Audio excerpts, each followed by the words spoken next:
పునఃప్రతిష్టాపన చేయడం జరిగింది. ఈరోజు భారతదేశంలో ఉన్నటువంటి హిందువులు ఇదొక అతి పెద్ద పండుగగా 550 సంవత్సరాల క్రితము ఏదైతే రామ మందిరాన్ని కూలగొట్టి అక్కడ మసీదు కట్టిర్రో దాన్ని కోర్టు ద్వారా పరిష్కరించి అక్కడ భవ్యమైన రామ మందిరం కట్టించడం జరిగింది. దాన్ని భారతదేశంలో ఉన్నటువంటి హైందవులు అనేక మతస్థులు ఒక పండగగా ఇది ఒక మన సంస్కృతి సాంప్రదాయానికి రాముడి యొక్క పరిపాలించి రాముడి యొక్క పుట్టిన స్థలం ఏదైతుందో భవ్య మందిరం కట్టుకున్నందుకు గర్వంగా ఈరోజు గ్రామాన ఏదైతే గుడిన పండగలు ఈరోజు చేసుకోవడం జరుగుతుంది. దీంట్లో పురస్కరించుకొని కడెం మండలం నుంచి యువతరం ఏదైతే కడెం రామాలయం కానీ పెద్దూరు హనుమాన్ టెంపుల్ కానీ ఈ కడెం మండలం ఉన్నటువంటి ప్రతి విలేజ్ లా గుంట ఇంటింటికి పండగ చేసుకోవడం జరుగుతుంది. ఈ హైందవ సోదరుల యొక్క సంతోషంతో అనేక రాబోయే కాలంలో ధర్మం కోసం దేశం కోసం యువతరం పనిచేయాలని చెప్పేసి కోరుకుంటున్నాం. జై హింద్, జై భారత్ మాతా.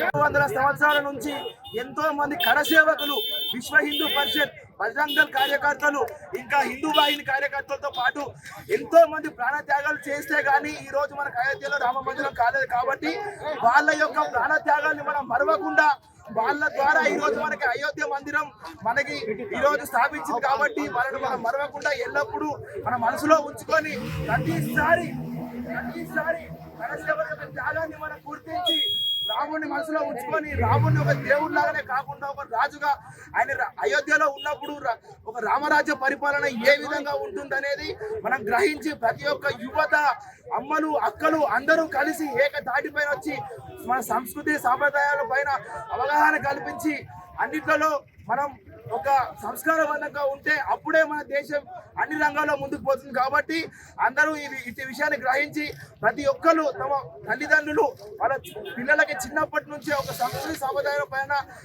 అవగాహన కల్పించి వాళ్ళ లక్ష్య సాధనకై మనం ఈ విధంగా ముందుకు పోవాలని చెప్పి ఒక భక్తితో ప్రతి ఒక్క పిల్లలకి ఒక భగవద్గీతను కానీ, ఒక రామాయణమే కానీ, ఒక మహాభారతం కానీ ఇటువంటి మహాగ్రంథాల పైన అవగాహన కల్పించండి. చిన్నప్పటి నుంచి చెప్పించండి. ప్రతి ఒక్క పిల్లలని హిందూ వాహినిలో, బజరంగ్ దళ్లో, విశ్వ హిందూ పరిషత్లో ఇందులో జాయిన్ చేయించండి, RSS లో జాయిన్ చేయించండి.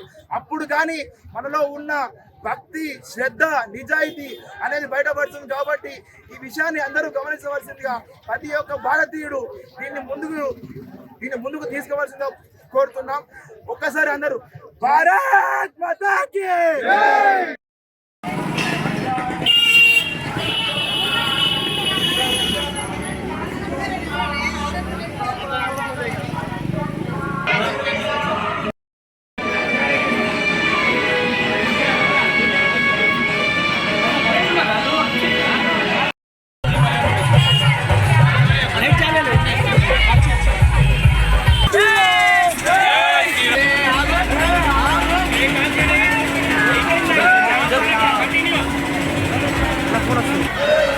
మెల్లగా కింద తీసుకో దీపాలు.